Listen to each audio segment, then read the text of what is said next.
मतलब मैं 83 का हूँ। मुझे महसूस नहीं होता कि मैं बूढ़ा हूँ। मेरा मतलब मेरे पास बहुत ऊर्जा है, मेहनत करना, जिम जाना, खूब घूमना।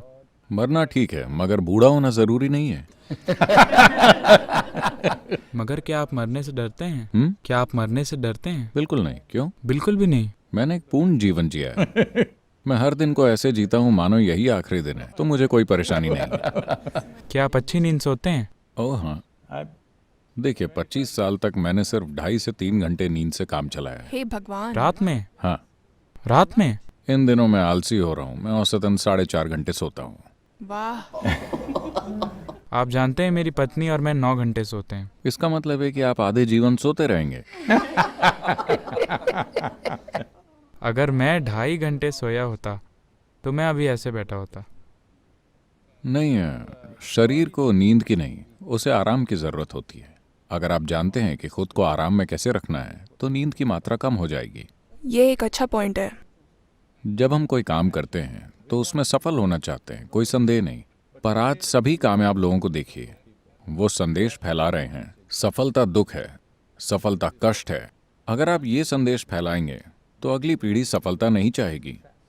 शायद उनके मन में ये शब्द ना हो, मगर वो सफलता नहीं चाहेंगे, क्योंकि वो आपकी सफलता देख रहे हैं और वो आपकी तरह नहीं होना चाहते। उन्हें लगता है कि वो गांजा पीकर बेहतर हैं, और वो हैं। ये सच है।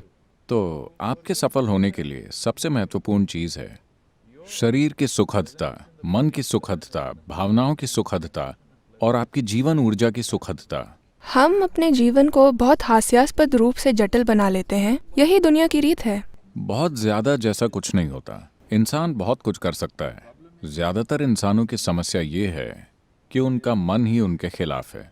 जब आपकी समझदारी आपके खिलाफ हो जाए तो आप खत्म। देखिए, आप इसे तनाव कह सकते हैं, चिंता कह सकते हैं, आप इसे दुख, पागलपन, जो चाहे कह सकते हैं।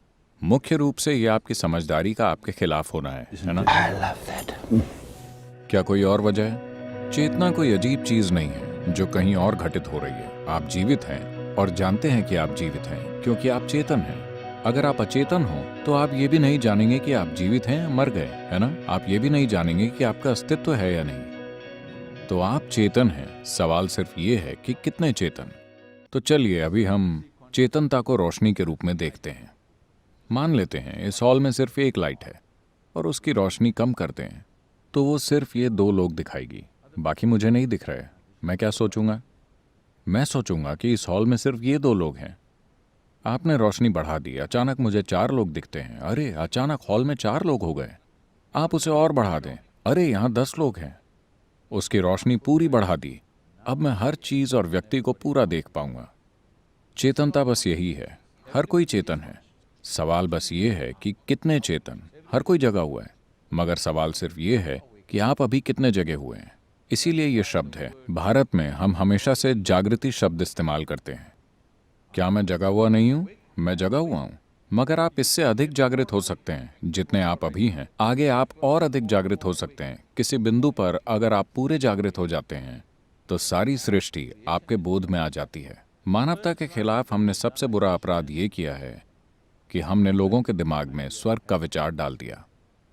हमने उनसे कहा कि रहने के लिए इससे अच्छी एक जगह है। यहाँ आप मनमाने तरीके से रह सकते हैं, एक दूसरे के साथ बेवकूफ़ी कर सकते हैं, कहीं और सब कुछ शानदार होगा। इस एक विचार ने हमें अपने आसपास की हर चीज के प्रति बहुत बुरा और असंवेदनशील बना दिया है।